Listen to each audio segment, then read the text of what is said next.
John, so a terrific away win. What was your view on the game tonight? Probably a game of two halves, to be honest. And maybe it's a case of relativism, as to what's the right way to play. We passed the ball well in the first half and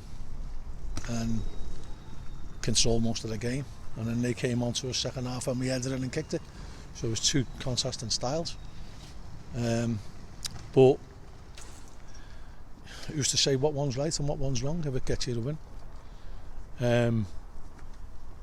We spoke about keeping the ball better. We did that in the first half.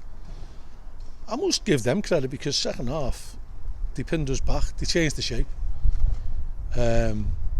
pressed us higher up the pitch, stopped us playing a bit more, and we went into a little bit of panic mode then as well. And then they loaded the box, they put throw-ins, any chance they had they put the ball into the box, dangerous balls, good balls. They had lots of corners.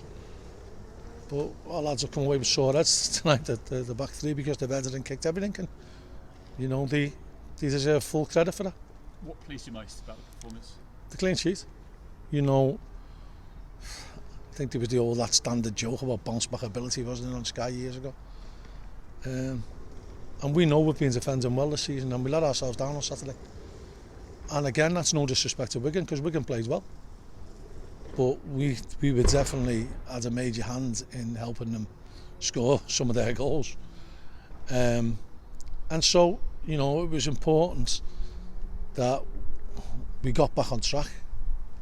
We got back to defending properly.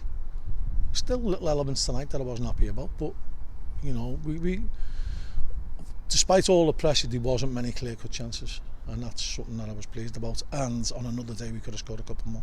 League debut tonight for Nathan Baxter. What did you make of his display? I thought he did really well. Very calm and assured. It's a different game playing in the EFL Trophy, as Toby found out last year. And Toby made the transition like a duck to water. And Toby's quite unfortunate really to lose his place because he's done ever so well, much better than what I expected. But I've probably the envy of every manager in League One. I've got two unbelievable goalkeepers, and there's not many clubs you can say that. And whoever I play now, I'm confident that they're capable of putting in outstanding performances, and that's a great situation to be in. Yeah, the preparation for this, you had a few challenges on the way, I understand. Tell us about your journey down. Well, Mark, he does everything. Mark, and he's brilliant. Mark Turner, secretary. And he unfortunately caught the heating pipe underneath the coaching with a skip, and it's a late hour journey, so we ended up getting here about 7 o'clock last night. Quite tiring actually. But the shift that the lads put in tonight, you wouldn't have known. You've had a couple of coaches to get down here, but after this you've got Blackpool at home and you've got 3 out of the next 4 games at the Wham Stadium, and that'll be good over Christmas, I guess. Is it Blackpool or not? I thought it was Blackpool away. Oh, yeah.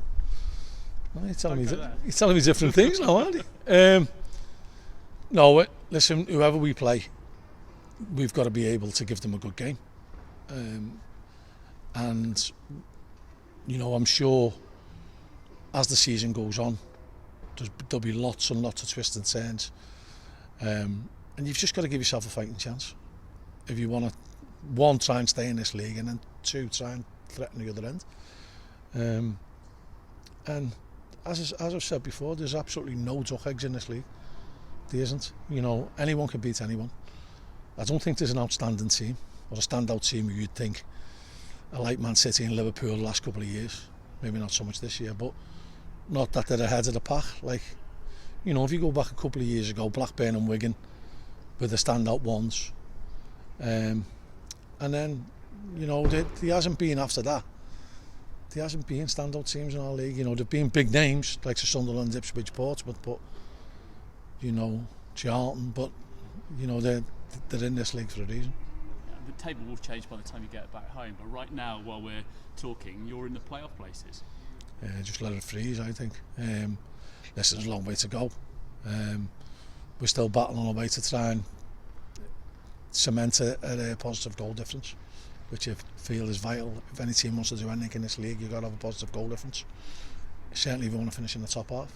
And we don't want to be looking down at the bottom, we want to be looking at the top. 1 defeat in 10 games. Is that promotion form?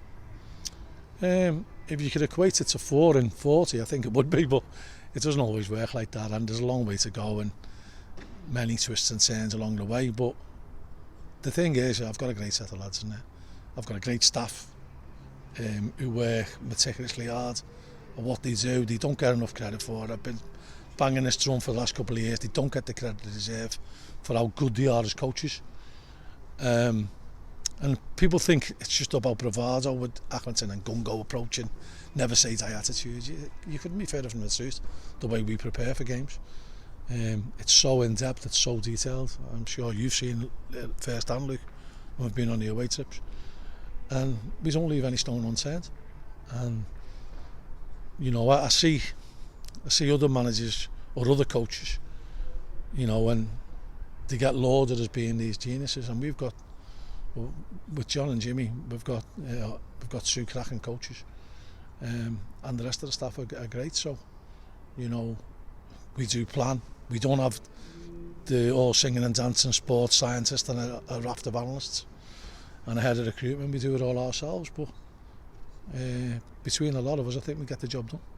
In this crazy season, though, why not think about the championship? Well, we've always said that, you know. We finished above Wickham, Luton and Coventry when we got promoted, when we won the league, and they're all in the championship, so, and they haven't had a great deal of turnover, and they're all doing okay, you know, so there's no reason why we can't, but we need a little bit of luck along the way.